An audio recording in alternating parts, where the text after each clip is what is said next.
지금은 금리가 지대한 영향을 미친다고 생각을 하는데요. 이런 시기가 되면 적극적으로 움직이셨으면 좋겠어요. 지표로 삼으시는 부분들이 뭐가 있냐면요.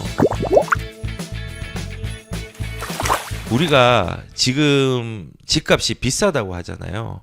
그리고 분양가 상한제가 풀리면 엄청 비싸질 거라고 얘기를 하겠죠. 근데 이제 68년부터 볼게요. 서민들에겐 그림의 떡, 그 다음에 일반 주택보다 엄청나게 비싼 아파트. 이게 뭘까요? 그러면서 여기에 뭐라고 적혔냐면 명색은 무주택자용이나 여유 있는 사람의 투기의 대상이 아파트예요. 이 엄청나게 비싼 아파트에 얘가 뭐냐면요. 여기 인왕 아파트. 근데 인왕 아파트가 엄청 비싸요. 얼마냐? 20평대가 매매가가 180입니다. 평당가 아닙니다. 매매가가 180만 원입니다. 우리가 이렇게 못 돌아가죠. 과거로 돌아갈 수 있나요? 못 돌아갑니다. 그리고 입주금이 뭐 134만 원, 전납금이 153만 원, 184만 원 있어야 돼요. 지금은 아무것도 아니죠. 그래서 제가 맨날 유동성이 기반이 된다는 게 작은 하락과 큰 상승이 결합하는 이유는요. 돈의 액수가 변하는 게 아니라 화폐 가치가 변하기 때문에 그런 거예요.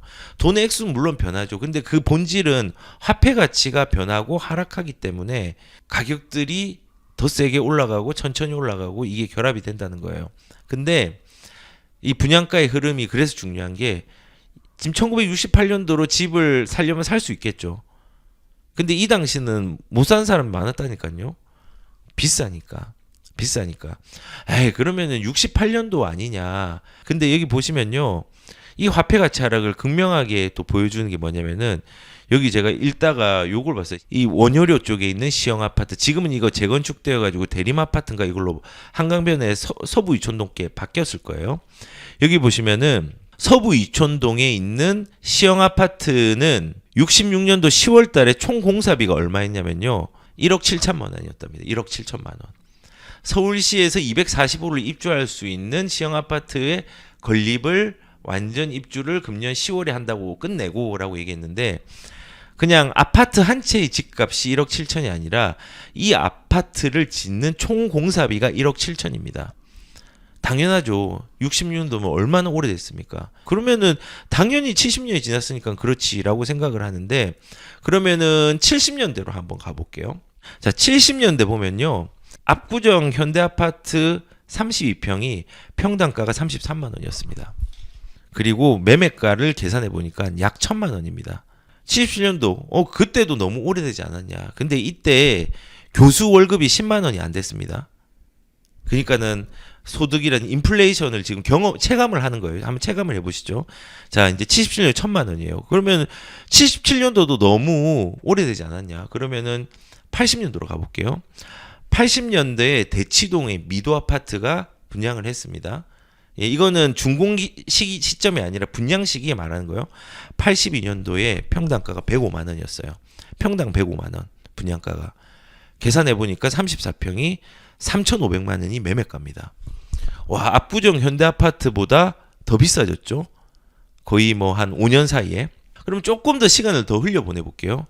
한 7년 뒤로 이제 분당에 왔어요. 분당 89년도에 분양 당시에 시범 아파트 1차가 33평이 평당 170이었습니다. 지금 여기가 105만 원이었는데 분당 좀 입지가 좀 떨어진 데가 170만 원이 됐죠. 근데 이때 매매가는 5,600만 원이면 33평을 살 수 있었습니다. 지금이면은 누구도 살 수 있죠. 1년만 벌면 되니까. 그런데 그러면은 이것도 좀 오래됐다. 그럼 90년도로 가볼게요. 90년대 수서에 삼성 31평이라는 아파트가 있었습니다. 평당가가 300만 원으로 올라왔습니다. 매매가는 1억 1천만 원이에요. 1억 1천만 원. 야, 1억 드디어 1억이 넘어갔습니다. 그래도 지금 생각하면 이거 살 수 있죠. 충분히 살 수 있습니다. 근데 이 가격으로는 절대 안 돌아갑니다. 그럼 95년도로 가볼게요. 이촌동의 건영 아파트 33평. 평당가가 많이 올라갔습니다. 2억 2천. 이때도 비싼 거였습니다. 근데 지금은 살 수 있습니다. 하지만 이 가격으로 절대 못 돌아갑니다. 그리고 2001년도가 됐습니다. 문정동에 있는 레미안 아파트가 송파죠. 33평의 평당가 700만 원 올라옵니다. 불과 몇 년 사이죠? 6년 사이에. 그러면서 2억 3천이 돼버립니다. 야, 이때도 비싼 거였습니다. 그리고 드디어 2002년 평당 1,000만 원 아파트 돌파하는 게 생깁니다. 이때도 대서특필됐습니다. 야, 드디어 1,000만 원, 평당 1,000만 원 시대가 열렸다. 그리고 2003년도가 됩니다. 도곡렉스 이제 재건축을 했죠. 33평 분양을 합니다. 평당가가 1,700만 원이 됐어요. 5억 8천만 원이었어요. 이때 지금 생각하면 살 수 있습니다. 이 가격으로 돌아갈까요? 못 돌아갑니다. 거의 19년 전이죠. 그럼 조금 더 가볼게요. 2004년도 송파의 레이크 팰리스 레펠 33평 평당가가 1954만 원. 6억 4천이었어요. 6억 4천만 원. 그래도 싸죠. 아, 2004년 아니야. 이때로 돌아갈까요? 못 돌아갑니다. 2006년도 성수동의 힐스테이트 35평 2천만 원 평당가 넘어옵니다. 7억. 아, 이제 조금 비싸지는 감이 있죠. 예. 분양가가 이랬습니다. 그리고 2008년도에 반포 레미안 퍼스티지 30평 미분양이 났던 아파트죠. 평당가가 3천만 원이었습니다. 30평형으로 따진다면은 9억 10억 정도 하는 아파트. 이때 완전 고분양으로 난리 났습니다. 근데 지금 내가 9억이나 10억으로 레미안 퍼스티지 30평대 산다고 하면은 다 달려들 겁니다. 이거는 진짜 영끌을 해서 달려들 겁니다. 사람들이. 왜냐하면 너무 싸니까. 근데 이때로 돌아갈까요? 못 돌아갑니다. 그럼 이제 2015년도 가니까 이제 또 3천만 원이 아니라 4천만 원짜리 이제 아파트가 나옵니다. 예, 34평 레미안 아이파크 반포 예, 약 14억 합니다. 그리고 2021년도 평당가 최고가를 찍었죠. 원베일리 입지 좋습니다. 19억이 됐습니다. 평당가가. 지금 제가 정리를 하면요. 1,000만 원 미만짜리가 68년도에 있었는데 그건 뺐습니다. 1,000만 원, 3,500만 원 다 좋은 아파트들입니다. 1억 1,000만 원, 2억, 2억 3천, 5억 이런 식으로 가격들이 크게 폭들이 올랐습니다. 이 과거가 작게 오른 것 같이 보이지만요. 이때도 많이 오른 겁니다. 엄청 많이 오른 겁니다. 그리고 이 가격은 과거로 돌아가지 못합니다. 그럼 거꾸로 이제 생각을 해보겠습니다. 유동성의 시장, 자본주의 시스템에서 신용화폐로 돌아가는 이 시장에서 유동성은 계속 팽창을 합니다. 그 팽창을 하는데 20년 뒤를 생각해 볼게요. 10년 뒤를 생각해 볼게요. 아무 걱정할 필요 없습니다. 자산은 움직이거든요. 돈은 풀거든요. 어쩔 수 없거든요. 자본주의 사회에서. 그러면은 우리가 생각하는 지금의 19억의 가치, 지금 레미안 원베일리의 평균 분양가를 제가 30평 기준으로 계산을 하니까 19억이 나왔어요. 이때 정말 웃긴 거는 분양가 상한제가 있었던 거예요. 지금 이 원베일리는 30평대 살면 40억이 넘어갑니다. 엄청나죠? 그리고 이제 이게 끝나면은 지금 이번에 이주한 이제 반포 주공 아파트 같은 경우는 이제 엄청나게 가격이 비쌀 겁니다. 이러면서 가격들은 계속 올라가는 거예요. 그러면은 이게 지금 생각할 때 19억, 20억이라는 돈이 지금 되게 크죠. 근데 제가 뭐라 했습니까? 통화량이 팽창한다고요. 그 팽창하는 게 줄여지는 시기가 있고 늘어나는 시기가 있는데 이 20억의 가치가 5년 뒤랑 10년 뒤는 똑같을까요? 완전 다릅니다. 10년 뒤에 20억이면요. 지금으로 따지면은 한 8억 정도의 느낌일 수 있어요. 통화량이 팽창하기 때문에. 그래서 지금 현재의 기준에서 집 비싸다라고 하면 당연히 못 들어가죠. 대출도 마찬가지예요. 대출도 옛날에 되게 많이 그런 게 있어요. 대출이라는 게 예전에 한 2억을 빌리면 굉장히 많이 빌린 거였어요. 한 10년 전만 하더라도 2억을 빌린다면 되게 큰 돈이었습니다. 근데 지금은 2억은 감당할 만한 돈이거든요. 화폐 가치가 늘어나면서 대출에 대한 역량 자체도 내가 감당할 수 있는 역량 자체도 감소가 되는 거예요, 사실은. 근데 지금 같은 시장에 대출을 함부로 하라는 건 아닙니다. 왜냐하면 금리가 올라가는 부분이 무서운 사람이 분명히 있고 존재를 하기 때문에. 하지만은 대출에 대해서 감당할 수 있는 캐파는요. 체감상으로는 시간이 지날수록 통화량이 팽창하기 때문에 더 줄어든다니까요. 그렇기 때문에 레버리지를 지금은 적극적으로 활용할 때는 아니지만요. 기회가 되면 활용하고 지금 어려운 사람들은 나중에 금리가 조금 내려갈 때는 대환을 통해 가지고 내가 금융으로서 지출하는 비용들을 좀 최소화하는 부분들도 변경을 하긴 해야 되겠죠. 그래서 제가 분양가의 추이를 통해서 지금 68년부터 지금 2022년까지 와봤습니다. 1년, 2년까지. 그래서 이 과거의 돈으로 못 돌아갑니다. 미래는 또 다를까요? 하락은 있겠죠. 나중에 하락은 있겠죠. 하락은 있지만요. 영원한 하락이 없고요. 다시 경기가 반등하고요. 내려가고요. 왔다 갔다 합니다. 그러면서 우상향을 한 겁니다. 통화량의 팽창이 기반이 돼서. 그런데 거기에 되게 많은 변수가 붙어요. 공급량이 많은 시기가 있었고 200만 호 건설로 해서 그 노태우 대통령 때 이제 장기적으로 안정화 시기가 있었죠. 김영삼 대통령 시기는 부동산 정책이라고 할 것도 없었습니다. 많이 없었거든요. 안정화돼 있어서. 그다음에 뭐 2012년도 8년도 12년도 넘어갈 때 그때도 좀 안정화돼 있었거든요. 수도권 경우에는 물량이 많이 나왔으니까 뭐 그런 식으로 변수가 있고 규제가 센 지역엔 급하게 또 오르는 시기들이 있겠죠. 노무현 정부 때 양도세 단일 세율로 매겨가지고 뭐 집 세 채 있으면은 세율 누진 구간도 없습니다. 그냥 무조건 60%입니다. 지방세 하면 66%막 그랬습니다. 그래서 뭐 그런 시기들은 정책적인 변수가 있고 하지만은 이 통화량 팽상이 기본이 되어서 위험한 시기와 호화로운 시기가 결합이 되어서 집값은 올라가고 화폐 가치는 떨어지는 겁니다. 저는 붕괴가 될까? 붕괴가 될 수가 없죠. 조선시대부터 그 집값 잡겠다고 붕괴 얘기 나오고 했으니까. 근데 붕괴가 되었나요? 그래서 우리는 이게 그 이상적으로 보면 안 됩니다. 이상적으로 보기에는 집값이 떨어지는 게 맞습니다. 떨어진 시기는 있습니다. 근데 우리가 5년을 주기로 둔다고 하면은 전혀 걱정할 필요가 없고요. 그리고 10년을 주기로 둔다면 걱정할 필요가 없고 단기적으로 이사를 해야 되는 경우가 생긴다면은 문제가 생길 수는 있습니다.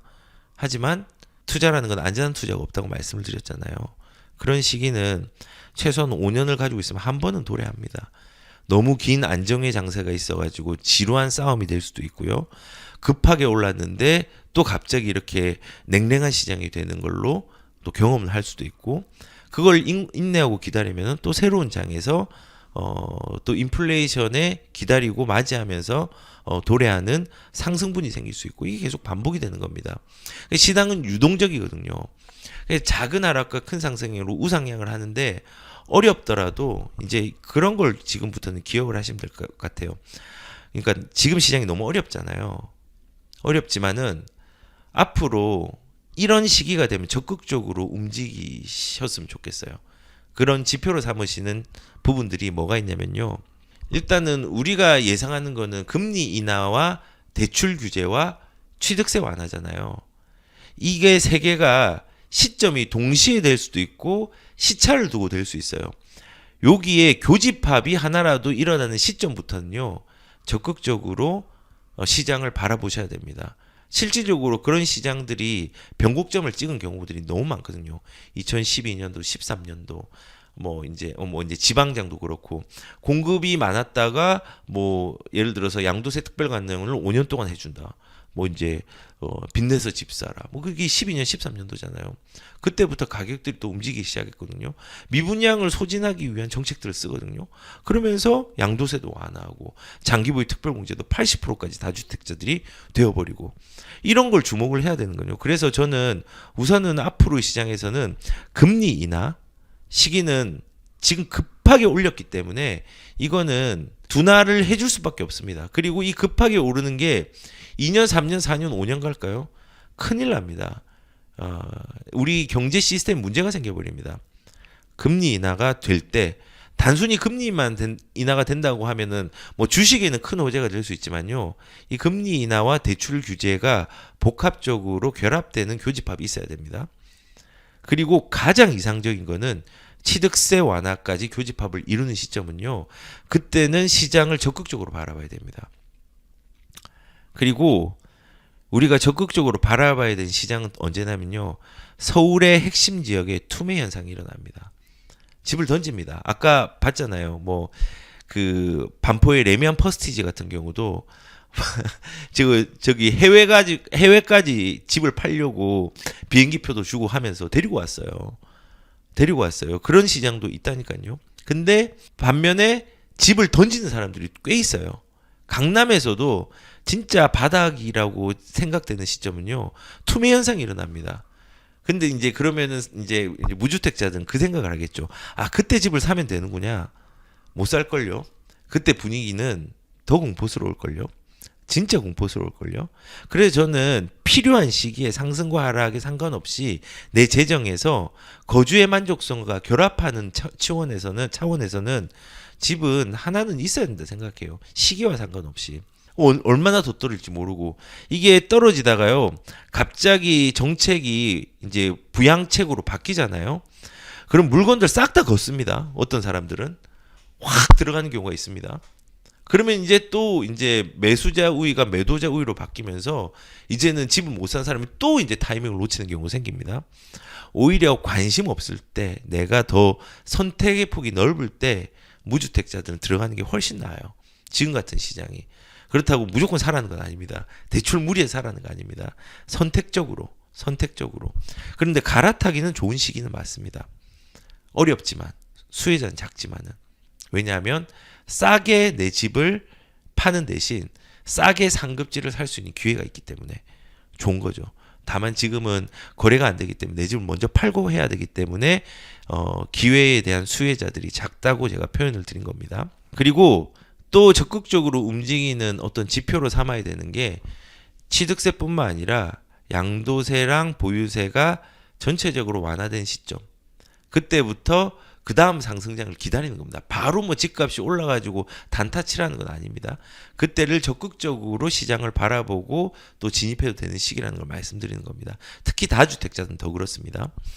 그리고 아까 미분양에 대한 얘기를 한 것처럼 미분양이 정점을 찍고 내려오는 시점, 추이들이 있습니다. 내려오는 시점들이 있습니다. 그때는 미분양이 조금 뭐 한 두 달, 석 달, 넉 달 계속 소진이 된다. 그러면은 집을 또 시장을 적극적으로 바라봐야 돼요. 그리고 뭐 전국적으로는 다르겠지만 서울 기준으로 해서 서울의 거래량이 최소 1000에서 1500건 이상이 넘어가거나 그러면서 거래량의 변곡점을 찍는 시점이 있어요. 그런 시점은 적극적으로 봐야 돼요. 원래는 4,000건 이상, 5,000건 이상 나오는 게 평균적으로 정상이에요. 통계를 보면 그래요. 근데 정상이지만 지금은 너무 거래가 1,000건 이하로 내려갔기 때문에 이게 이제 조금이라도 활성화가 되면요. 가격들이 좀 움직일 수 있어요. 특히 서울은 수요층이 많기 때문에. 그래서 그런 서울의 거래량들을 주목하는 부분들도 포인트가 될 수 있습니다. 그리고 이러한 시그널들이 보이면요. 그때는 소극적인 투자자가 아니라 적극적인 부동산의 참여자가 되어야 됩니다. 그래서 지금은 아까 제가 이렇게 뭐 역사적인 거 60년도부터 2021년도 2년도까지 얘기를 드린 이유는요. 미분양과 분양에 대해서는요. 시장은 돌고 돌았거든요. 미분양이 늘 시대별로 있었거든요. 근데 그게 소진되지 않은 적이 있습니까? 다 소진됐습니다. 그리고 분양가는요. 지금 제가 아까 말했던 뭐 예를 들어서 이 77년도 뭐 80년도 뭐 90년도 2000년도 이때 쭉 내려오면서 하락장이 없었겠습니까? 상승장이 없었겠습니까? 두 개가 결합해가지고 분양가들이 꾸준히 이렇게 형성된 겁니다. 그리고 시세도 이 추이대로 가격들이 화폐 가치가 하락하면서 올라간 겁니다. 그래서 어려운 시장이 있으면은 내가 현 시점에서 다음 시장을 어떻게 준비할까를 고민을 하는 시간입니다. 그리고 무주택자는 적극적으로 활용을 하기 어렵겠지만은 기회를 발견을 해야 되는 시기입니다. 근데 무주택자는 못하죠. 무섭거든요. 그래서 지금은 사람들이 금리가 지대한 영향을 미친다고 생각을 하는데요. 지금 시장은 금리가 영향을 미치는 부분들이 포지션이 조금 큽니다. 예전하고 좀 다르게. 금리는 상수가 아니라 변수라고 했지만은 너무 급하게 오르기 때문에 시장의 공포감을 조성하기에는 심리적인 영향을 미칠 수 있는 범위가 예전의 금리 인상보다는 높은 변수라고 생각을 합니다. 그런데 꼭 금리만이 이 시장을 이렇게 만든 건 아니에요. 정책에 대한 적극성의 결여와 그 과거의 잘못된 부작용들을 해결하지 못한 것이 결합된 거지, 굳이 그냥 금리만으로만 된 건 아니라는 거예요. 근데 이제 이렇게 되는 거죠. 금리를 따질 때 이제 영향을 받는 사람과 받지 않는 사람이 구분이 되는데, 물론 전체 시장에서 조금 차이가 있겠지만은 이제 이런 게 있어요.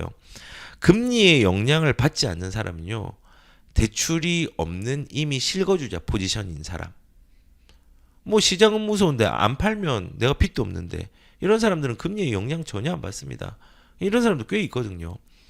그리고 대출을 받았는데 과거의 고정금리나 시간이 지나니까 대출 금액이 작아지겠죠. 작아져가지고 이걸 대응할 수 있는 사람들은 또 별로 무섭진 않을 거예요.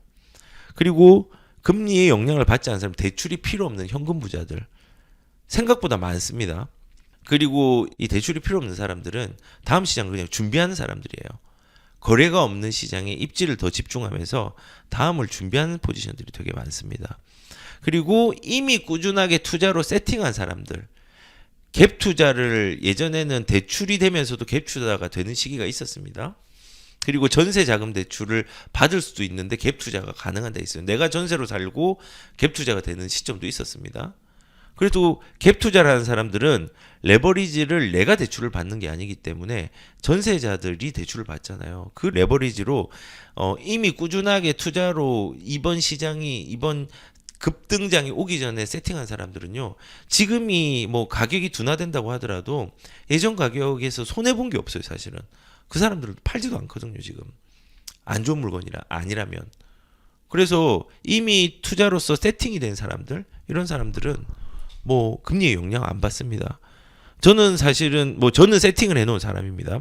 그렇기 때문에 금리가 오르는 거는 전혀 영향을 안 받습니다. 물론 종부세라든지 뭐 이런 재산세, 그리고 뭐 이런 각종 세금에 대한 부분들은 좀 문제가 발생을 했죠.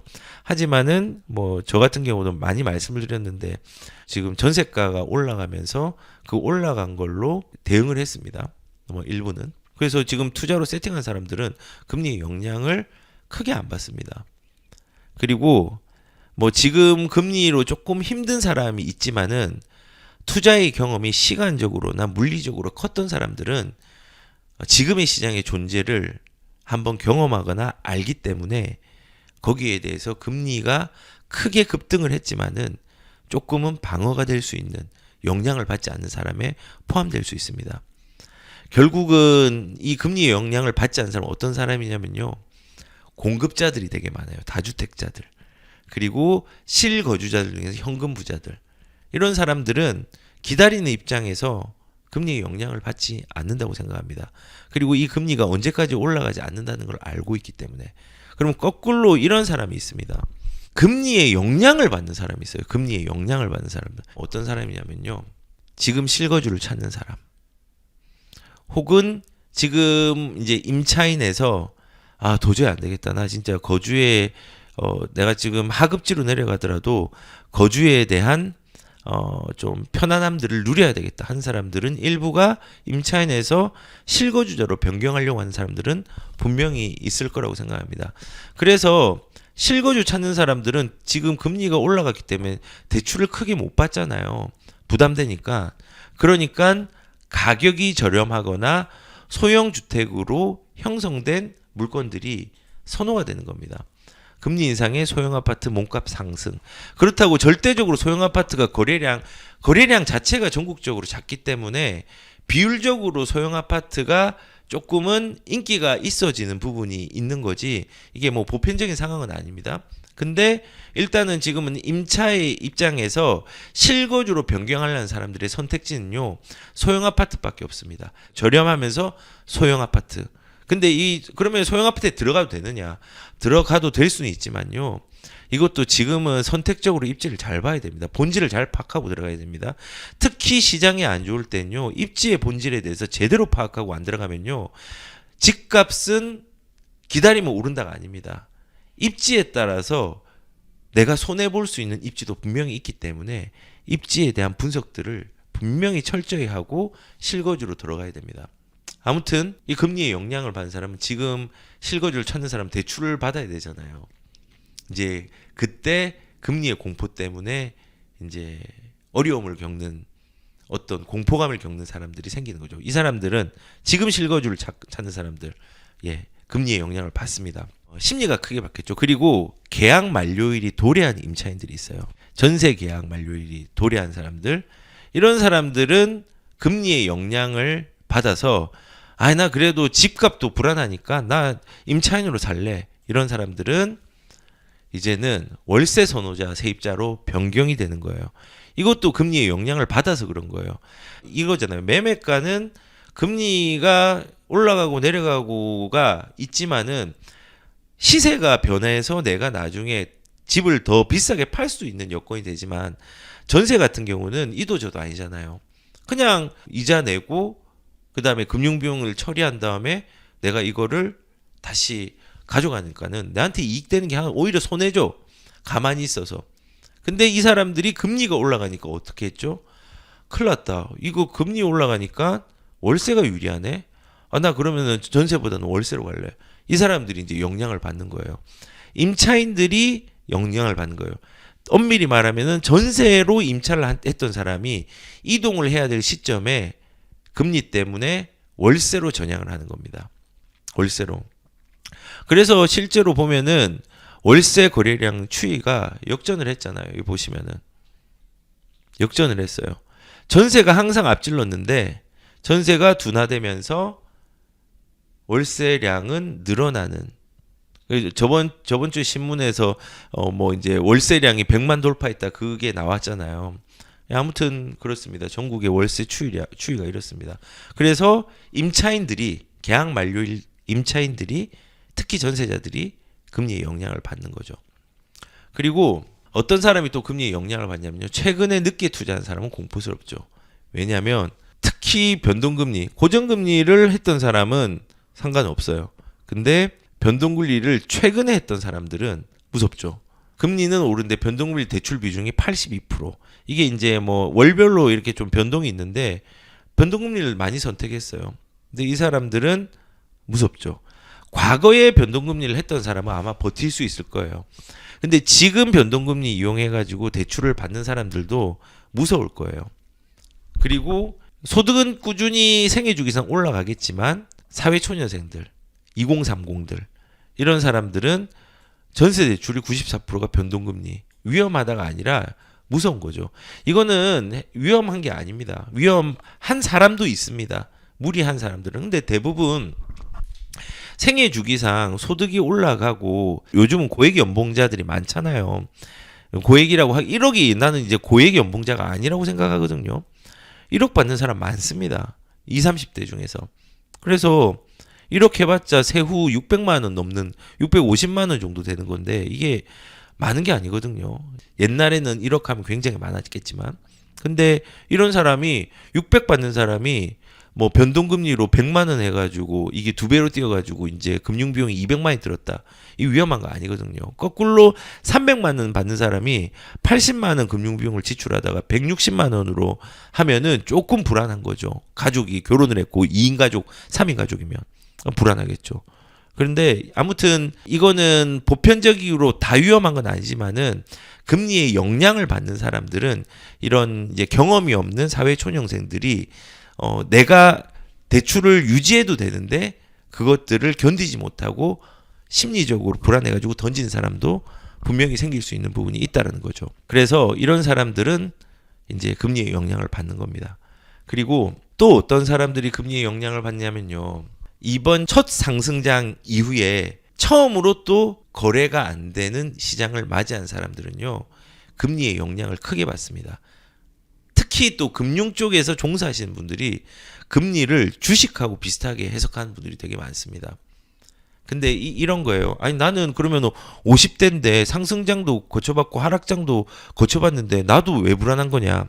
그런 분들은 나이와 상관없이 시장의 참여자로 있지 않고 이번에 처음 참여했으면 불안한 거예요. 왜냐면은 우리가 회사를 다니면 신입사원이 내가 처음에 자동차 정비를 했는데 2년 뒤에 때려치웠어요. 그래가지고 이제 요리사가 되었어요. 아, 재미없어. 이것도 1년 뒤에 때려치웠어요.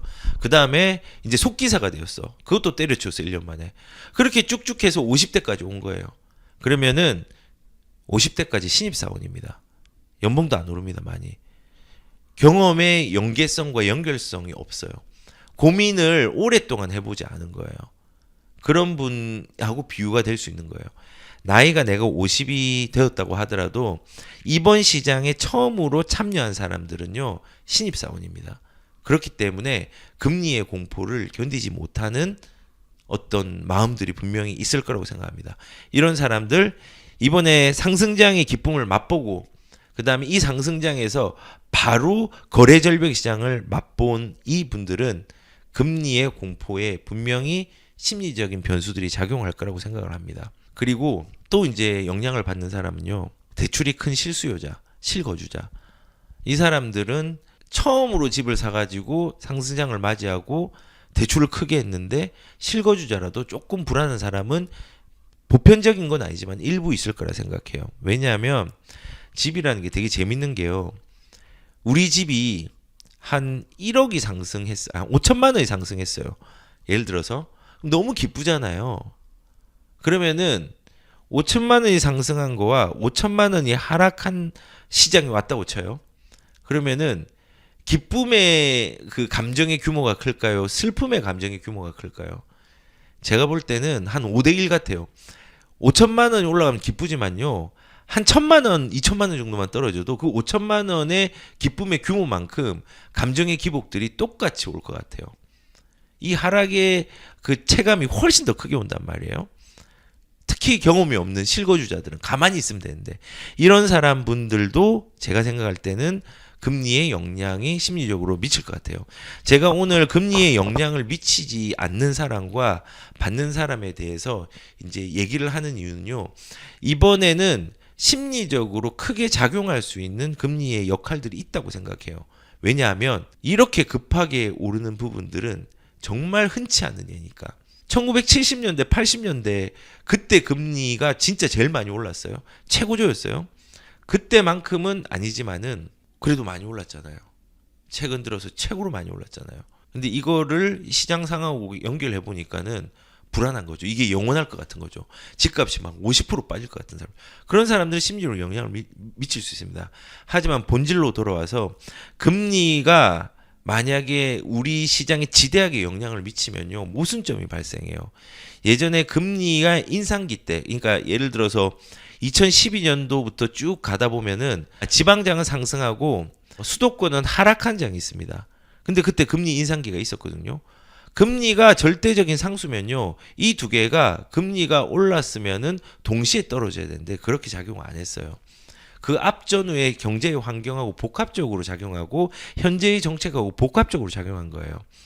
그래서 금리의 포지션이 이제 영향을 미치는 변수가 작을 때가 있고 클 때가 있는데 이번 시장은 심리적으로 압박감을 느끼는 사람과 느끼지 않는 사람이 구분되고 그리고 금리에 대한 어떤 심리적인 게 예전 시장보다는 좀 크게 작용한다라는 부분은 분명히 있는 것 같아요.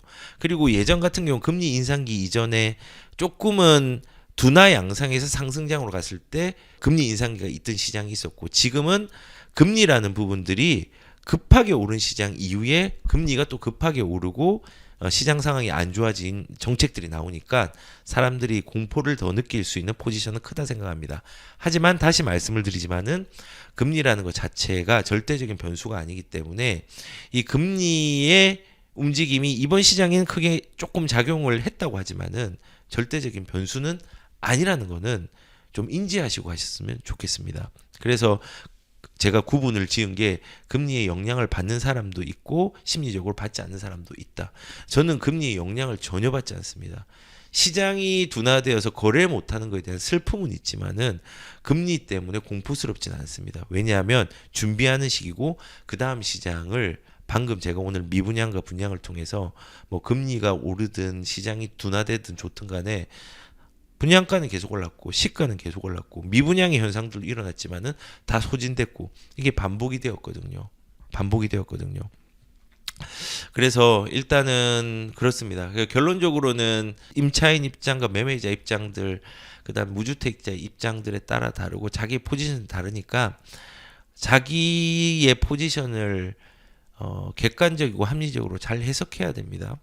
그렇게 해석해서 시장의 의사결정들을 좀 잘 하셨으면 좋겠어요. 그리고 시장은요, 어려운 시기는 반드시 있습니다. 네, 어려운 시기는 반드시 있고 그 시기가 영원하지도 않습니다. 긴 터널은 끝이 있습니다. 그 끝 뒤에는 눈부심이라는 부작용이 있지만요, 금방 또 회복하고 정상적인 길에서는 또 우리가 또 도로를 자동차로 달릴 수 있잖아요. 그래서 내가 원하는 상황이나 이런 게 되지 않더라도 내 뜻대로 뭔가 되지 않더라도 괴로워하지 말고 잘 인내하셨으면 좋겠습니다. 반대로 뭔가 지금 하락이 될 것 같고 대세 하락으로서 이제는 뭐 진짜 20년 동안 뭐 이렇게 한다고 할지라도 하락이 뭐 된다라는 무슨 설이 있더라 이렇게 할지라도 그거 상관없이 내가 또 잘하는 사람 있잖아요. 투자를 잘하는 사람들. 뭐 부동산에 잘 적응한 사람들 이렇게 너무 잘 된다고 하더라도 거꾸로 또 흥분하지 않았으면 좋겠어요. 안 된다고 괴로워하지 말고 잘 된다고 흥분하지 말았으면 좋겠습니다. 다만 꼭 해야 될 건 있습니다. 아, 나는 실수했어. 아, 나는 너무 잘 나가. 이 부분에 대한 두 가지 결과에 대해서는요, 반드시 결과에 대한 원인들을 철저하게 분석하셨으면 좋겠습니다. 이게 우연히 된 걸 수 있거든요.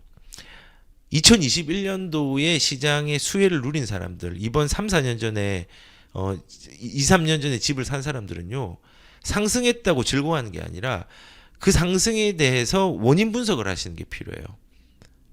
왜냐하면 쉬운 장이었거든요.